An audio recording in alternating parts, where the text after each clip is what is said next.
Welcome to the Domestic Press Conference for Raw, this very exciting new show that will premiere on Apple Television Plus on Friday, April 15. And it is definitely a very unique and extraordinary series. That's what I wanted to start asking you. How would you describe this show, starting with you, Liz? I'm going to introduce you first. Liz Flahives, showrunner, executive producer, and writer and director. Alison Brie, who stars as Becky in The Woman Who Solved Her Own Murder. Cynthia Erivo, who stars as Ambia in The Woman Who Found Bite Marks on Her Skin. Merritt Weather, who stars as Elisa in The Woman Who Was Fed by a Duck. And Fievel Stewart, who stars as Jane in The Girl Who Loved Horses. So starting with you, Liz, and please all of you jump in. What do you think makes Raw so unique, and how was the experience of being a part of it? Well, I think the fact that it got to be so many different things from its inception was what drew Carly and I both to the book and to the idea of making an anthology series. Previously we had both only worked on sort of, multi-season episodic shows. And the idea of 8 standalone episodes that had a beginning, middle, and end were all incredibly different was, in theory, it sounded like the most exciting thing we could ever make, and was also one of the hardest things we've ever had to try to make, just because they were all so incredibly different and required all these different things. We didn't have a standing set. Every world had to be created from sort of the studs, and luckily we had a team, both in front of and behind the camera, a team of incredibly genius collaborators, which made it actually possible. But I think the fact that they are all so different, but there is a shared, experience of a woman at the center, an ordinary woman, being hit with some extraordinary circumstances, is part of the connective tissue for me in terms of the show.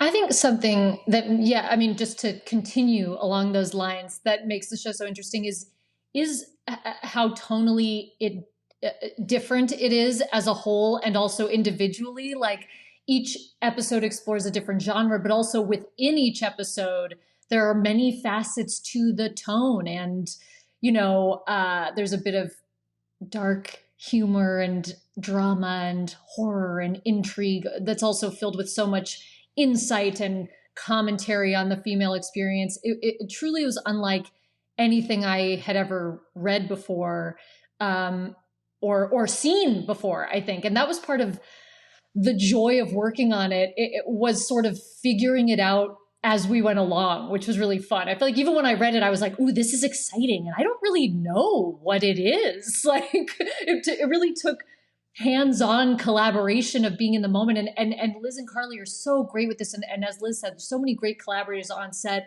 Anya Adams directed my episode. And every day, I think, of the episode, we were experimenting and playing and trying stuff out. And we truly would finish takes and huddle up all together and be like, what do we think? Is that it? Is that the thing? This is the thing. Like, so that made it really fun and exciting. Yeah, I mean, in every time we would kind of walk in having sort of, each one had a magic trick and each one had like a crazy thing to unlock. And there were things we just didn't totally know. Like, we weren't establishing something like a traditional series. Like, you establish the pilot and you build from there. We were establishing, building, ending, and moving on and doing that again. Mm-hmm. And I think, like what Ali was saying, we had done a lot of prep work on how the ghost would be, envisioned. And then we got to set and we were like, oh, how are we handling overlapping dialogue? And we all huddled. I mean, it was like play rehearsal. We got in and we were like, let's try one where the detectives talk and Ali just drives her lines right over them. And we called our sound guy over. We're like, hey, Jeff, just so you know, it's going to be crazy, but this might be what we want. And he was like, that's great. This is so exciting. And so everybody was just so game for figuring out what it was as we went. Because, when we hit set, we weren't certain how that was going to work or how the ducks were going to behave. There were lots of elements of surprise just in a sort of producerial way that everyone had to kind of get on board with, and thankfully everybody was, and we made so many incredible discoveries creatively that I think allowed everything to have its own energy and its own identity as an episode. Anybody else would like to jump in about what makes Raw so special, unique? I think both Alison and Lisa have covered everything, covered everything all together. But I think the idea that you can sort of like search through everyone's sort of experiences, all of these very different women dealing with very different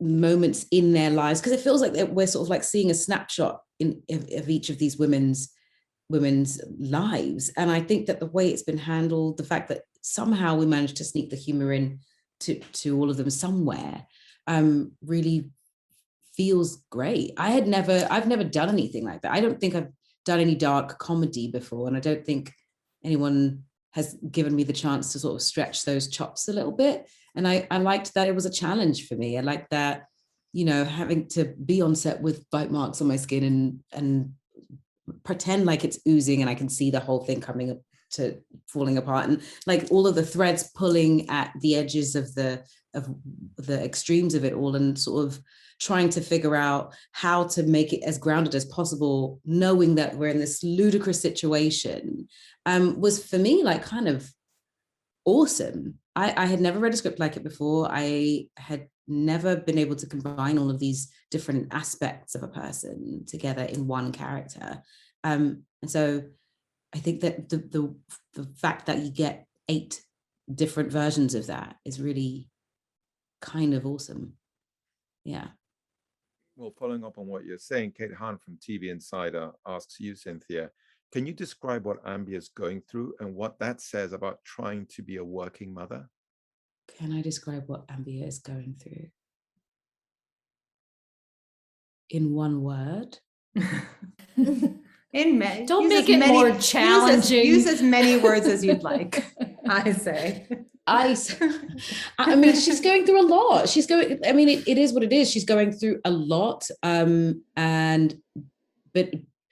it is navigating motherhood. It's navigating work life, being a wife, trying to handle being at the top of her game, and not being able to make it to all of those things and fully be there is then she's handling guilt because of it all. But I don't know that one woman's experience as a mother is the same as any other woman. So I don't know that Ambi's experience says anything about someone else's experiences of motherhood. But I do know that the overarching point is that it is hard. It's really hard.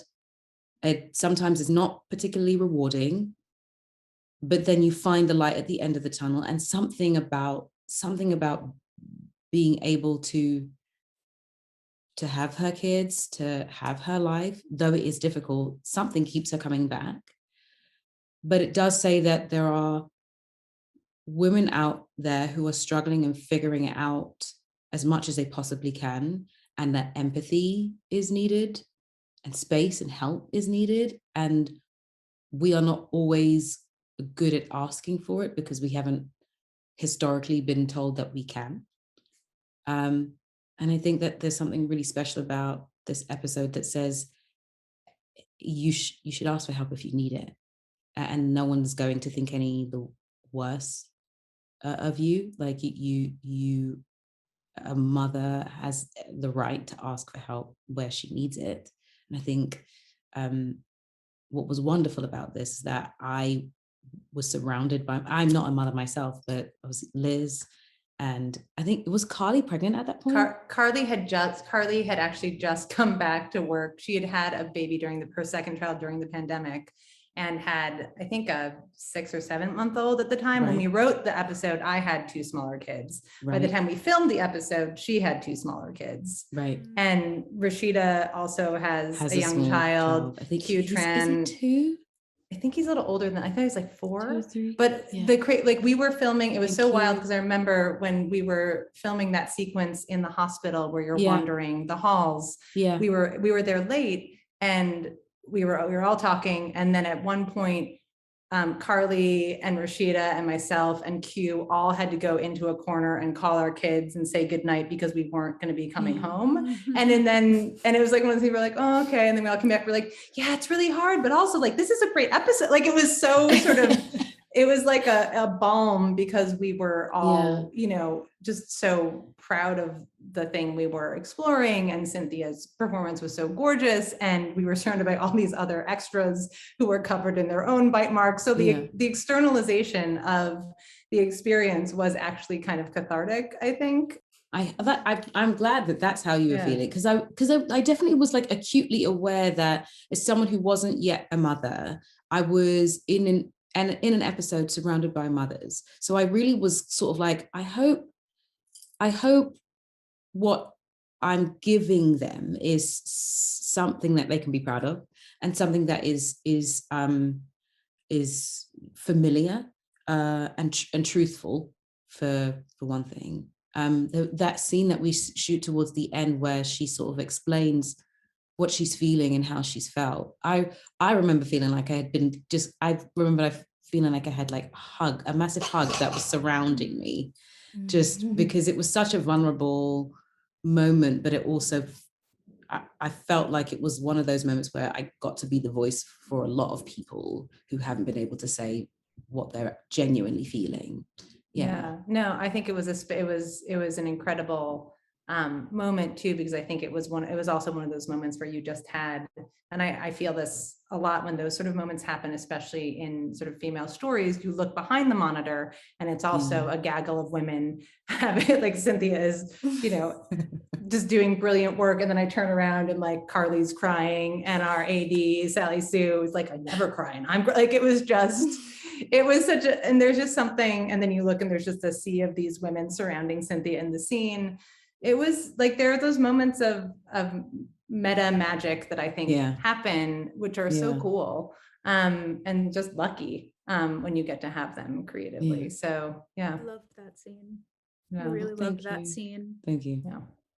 We were all in tears that moment. We were really just a mess. It was yeah.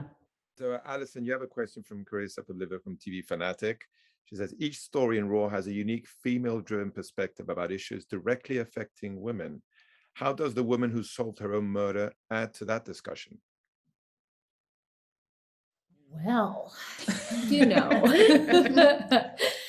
there are certainly statements to be made in my episode about violence towards women, you know, and the irony is not lost on me that I'm playing a character who in her life has sought out a lot of male attention and now is deprived of any contact, you know, is totally unseen and unheard by the men around her, by all people around her. But at the heart of it, I think what we're analyzing is that no matter how a woman lives her life, no matter what kind of person she is, it never validates violence against that woman. You know, everybody's, you know, I think also there's commentary about incel culture and the deep well of misogyny that exists online, sort of hidden behind the many layers of bright, glossy social media and things like that, that everybody looks at and is a part of every day. And again, it just goes back to that same thing, you know, just because a woman wants to post a lot of photos of herself because she likes the way that she looks, because she likes wearing makeup, you know, really doesn't excuse hatred and violence and vitriol and slut shaming and rape culture and all of those things. So I think that's one of the things that we're examining in that episode. Definitely. Monica Sisabat from Pop Sugar. It's a question to all of you. Raw is a collection of darkly comedic feminist fables. Who's the first person on TV you saw breaking common feminine tropes? And what do you hope women take away from watching the series? Well, you know, a woman who I think broke common feminist tropes is Lucille Ball, which it's all very apropos given that our one of our stars and producers, Nicole Kidman, just played her. But I also just watched the documentary Lucy and Desi that Amy Poehler directed, which is extraordinary. And it really made me realize how Lucille Ball, because they played the reruns of I Love Lucy forever, you know, that my childhood was really spent watching her. And the way that she, you know, at a time in the 1950s where a woman's appearance, you know, was one of the most important things about her, she really sort of fought against that and worked against that. And she was so beautiful, and she really enjoyed making herself ugly for the sake of comedy and using her body in a way that was funny. And I think that it sort of like took me analyzing it again now as an adult to realize how much I think I gained from watching her as a small child, and then always thinking like, oh yeah, I can be everything all at once. And she certainly was breaking a lot of boundaries. I have two come to mind, and they're two very opposite people. One is Julia Childs, and the other is Whoopi Goldberg. I think both of those women are so very different to what is expected of women on screen. Obviously, in the chefing world and obviously in comedy, I think specifically Whoopi, who I see a lot of myself and who I, you know, look to as someone who is really inspirational. She just was not the same as anyone. She was this cool woman who had locks in her hair, who had no eyebrows, and just, you know, was kicking it with everybody else and was able to be just herself, so very, very much herself, and herself was very much opposite of what anyone wanted on screen at that time. And she still sort of is that way. She sort of like bucked against the standard of beauty that was expected of us, and especially just as Black women, we weren't really the standard in any way, shape, or form. And so even when, you know, so in that we start to try to conform to as much of it as we can, and Whoopi just didn't at all. And I think that's one of those. She's definitely one of the women who is sort of like was against the feminist traits that were necessary or seemed necessary. Merit, Fievel, I'm not sure if you'd like to add something here. I'm flailing. I'm trying to come up with like, I can't even remember all of a sudden like anything that I watched as a child. Like whenever I get asked these very specific questions, it's terrible. Like my brain goes white. It's like I get fog in my head and I can't see anything. And then 5 minutes after the Zoom ends, I'll be like, oh, you mean, you know, so-and-so that I fell asleep to thinking about well, that's different, but you know what I mean? So I can't come up with anyone right now. For some reason, I'm thinking, you know, Jenna Rollins was a really big deal to me when I was younger in particular. She's certainly not somebody that I came across in television, but I remember seeing her performances, particularly in, you know, films like Woman Under the Influence, and getting very, you know, turned on by that. Seeing her embody that kind of acting, that kind of performance. I remember that being a really big deal to me, but that's just one woman whose work spoke to me. It's not quite answering your question as I think you intended. Merritt, can I throw you one that I think you might like? You might like Diane Keating. Oh, fully, totally. Well done. I feel seen. Fievel, would you like to add anyone, or maybe or Cynthia? Cynthia should just give us all. Do you have anyone for Fievel? Let me think about Fievel. Let me think. Well, Fievel's very young. So I played a character, and I actually used her as a template for like what she dressed like. So well done. Yeah. Monica was also asking what you hope women will take away from watching this. I don't know, Fievel, if you'd like to jump in there.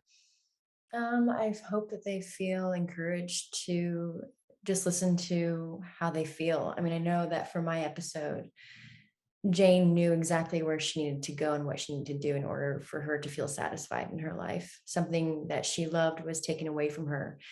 And I think one of my favorite things about my episode specifically was just, I haven't seen the other ones, and I can't wait to see the other ones, was that she didn't just act out emotionally. She really internalized what happened and just did the thing. So I hope that young girls, I mean, I know that I'm the youngest one in the anthology, so I hope that young girls see my episode and just feel really driven to listen to their intuition. I mean, I think when we made the show, we talked about how different they would all be and how, different episodes would hit people differently, likely, and that was also part of the beauty. And I think, when we talk about what we hope people take away, for me, it's less like a lesson or, an overarching theme, and more like, I hope these stories and these characters linger. I hope the strangeness of the tale stays with you in a way that activates some sort of conversation or thought. I think there's so many different wild nuggets and visuals and insights. And to me, it's all of these women sort of smashed up against each other is the magic of the series. And I hope just there's a cumulative effect of a bunch of different wild things that stay with you that generate new discussion and new thought. And Joel Gargullo from New York Live, Liz would like to know, how did you go about casting each actor for each episode? I mean, we got very, very, very lucky is the truth. The only actor we had when we sold the show was Nicole, because obviously she was a producer, and then we learned she wanted to be in an episode. And I think we needed to figure out the series before we went to actors. We definitely had people, a dream list of people and people we wanted to bring back into the fold and work with again. But we really did that thing where we wrote the scripts and then we sent actors scripts, because this is a very hard show to just describe, because you sound like you're going a little insane. So I think we worked hard on writing scripts, both Carly and I and Hallie and Vera and Janine. And then we sent them to actors and we had conversations. I mean, every single person here, after they read the script and said they were interested, we got on the phone or on Zoom and had a conversation, because I think Carly and I always work this way, and the rest of our collaborators too. We wanted to make sure we were also tailoring these scripts to the actors and responding to what they had to say and their perspective on the stories. So, we went through, a process once we had these wonderful women on board, which was thrilling, because it's really how we like to work. Well, speaking of these wonderful women that you have on board, Joel has a follow-up question for all four of them, for Fievel, Merritt, Cynthia, and Alison. If you could swap episodes with anyone, who would it be? Ooh. I mean, I would think I would do the duck one 100%. That just seems, I can't wait to see your episode.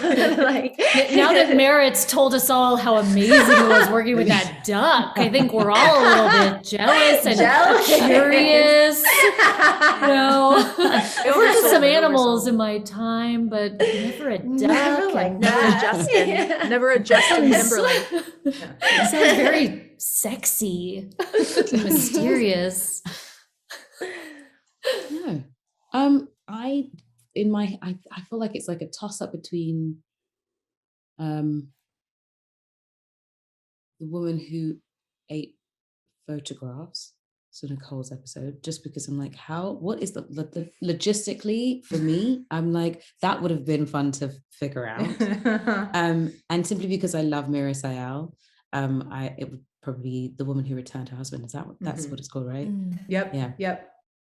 Yeah, for sure. She's so, I don't know if I could pull it off the way she could pull it off, but she's so damn fantastic. It's just, I know, she's extraordinary. Yeah. She's extraordinary. Her ease of just, I mean, she's somebody who can move through tone and is so masterful. And she's brilliant. And I remember when we were talking to Mira, she was like, I haven't had, a leading role like this. She's like, it's so wild that I'm in every scene. We were trying to figure out just how to make sure, she was traveling from the UK. I think everybody, for many people, it was their first time back on a set after, since COVID had hit. So we were very sensitive to just how emotional that could be, being away, being on set again. So we were trying to build in a little time for her to have some downtime.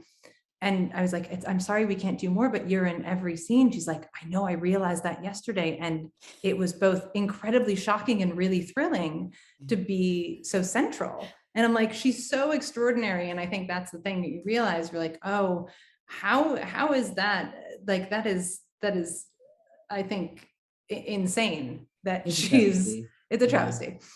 She's I agree. brilliant, and She's brilliant, it's brilliant. right. She's right. Like I've grown up watching Mirror, and I don't know, some of her comedy series have been ingrained in the household, but like rarely have I seen her in the center of a piece, and she is deserving of that, because she is just brilliant. Yeah, brilliant. Yeah, it was thrilling. Well, we have one last question from Rebecca Murray from Showbiz Junkies for the actors.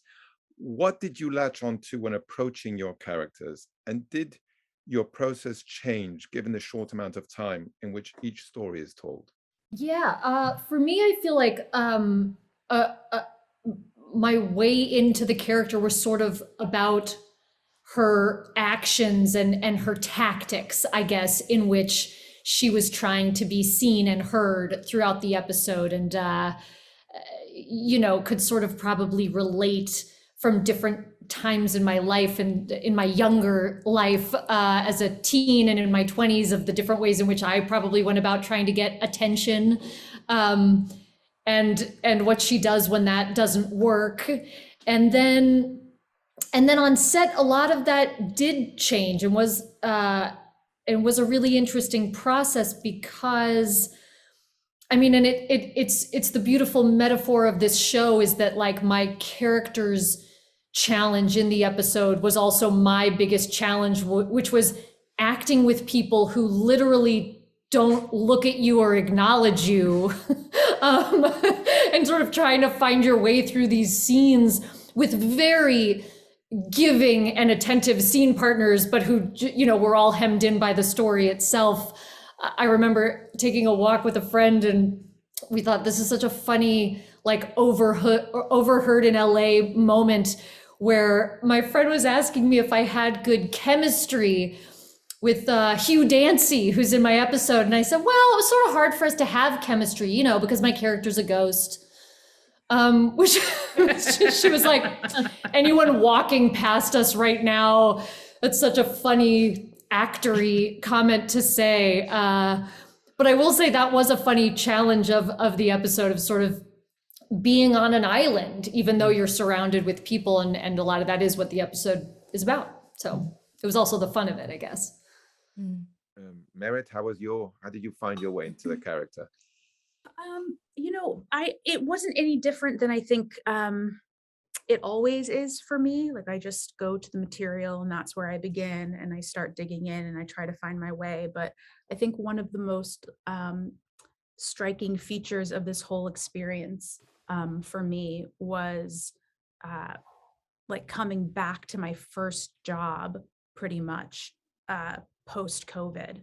I hadn't been working, so it was my first time back on a set, acting, and also in a community or in a group of people sharing like a purpose. And at times it was a big deal, and it was disorienting, and then really quickly it wasn't, and it was just back to the grind. I often felt a bit like Gumby when I was acting, like, this is my job, how do you do it? But it also felt really beautiful sometimes to find myself like shoulder to shoulder with somebody, like in the trenches with a common goal again. That felt very like meaningful to me. And that was a big, I think that's always going to be like a sheen that's over this whole experience. Even if you can't see it from the inside, that's certainly part of what the experience was for me. And it's something I carried with me when we were shooting. And it's something I carry with me now when I look back on it. The first one back. Bible? Oh, I think getting into the character was really physically exhausting. I think, we only had like a week and a half of filming the actual episode, but I had done 7 weeks of horseback riding training prior. So it really did feel like I was filming a full length film. I knew how to ride Western, but riding bareback is like a completely different language. And so we had multiple dress rehearsals. I was riding every day, 3 hours a day with no saddle. So I think my body was just like getting adjusted to it. I did have a stunt double, Paloma, who was amazing. But even then, like going to set and knowing she was writing somewhere, and then knowing I had to like show up emotionally, but like knowing physically in the show my body's somewhere else, it's going to be in the same episode, was really interesting for me to like balance out. And just having to apply the physicalness of the horse and having a connection to the horse, and then having a connection to Millie, the friend in the episode. So there were so many different aspects I had to maneuver that I've never experienced before. So it was really new. It had to sit with me for a while. And for you, Cynthia? I think I was sort of trying to hang on to her motherhood, because I think that really was the driving force for everything. How she shows up at work, how she shows up back at home, the guilt that she's feeling. And I think that somehow I managed to have this really sweet connection with the young lady that was playing my daughter. I remember one evening, she just was really tired. I think she just was over it, poor thing. She was only 6, I think. She was only 6, right? Yeah, she was 6, yeah. And she just was tired. She was done. She didn't want to do anymore. And I understood her completely. And for some reason, we managed to just sort of like, it was just the two of us. And I remember I asked everyone to just like, if you just leave us alone, it's just gonna be 2 of us, and I'll sit and I'll chat with her. And it was after that we could sort of like at least finish the scene. And I just sort of like hung on to that. Like, that's the thing. That's the reason for it all. Like, being the mother, trying to be as good a mother as you possibly could be, also was like a driving force for me. I wanted to show up in that way whenever she was around. So I just try to make those connections, even with the babies, those babies. Oh, those babies. We had all those children, but those babies. I remember when we asked Jake Johnson, who was doing a lot of baby holding for one of the scene. I'm like, do you want to, we can figure out a way for you to put the baby down. He's like, nope, I'm good. This is great. I haven't gotten to hold the baby like this. And there was something so incredible about that. But I will say, like, just to give Cynthia even more credit than she's giving herself, like having a young actress during COVID who had never been on a set, as much as like you were saying that you were concerned that you weren't a mother and were surrounded by mothers telling a motherhood story, you were actor mommying her through so many of those. I mean, she just, I remember even just, we realized how vulnerable it is for a younger actor to just be physical with an adult they've just met. And I remember when you were like, you're going to come up here, you're going to grab my legs, it's going to be fine, let's do it. Don't pretend all these people aren't here. It was such beautiful, and we all just gave them their space, and you just got her through that whole strange experience as a child being on set. It was amazing. It was really, it added a whole layer of like intimacy that, I don't think we would have had. So thank you. It was pretty gorgeous. Yeah. And it was amazing to talk to you all today. Thank you so much for bringing us this unique and extraordinary series. Everybody's very excited to see it. Congratulations, and thank you again. Thank you. Thank you so much. Thank you.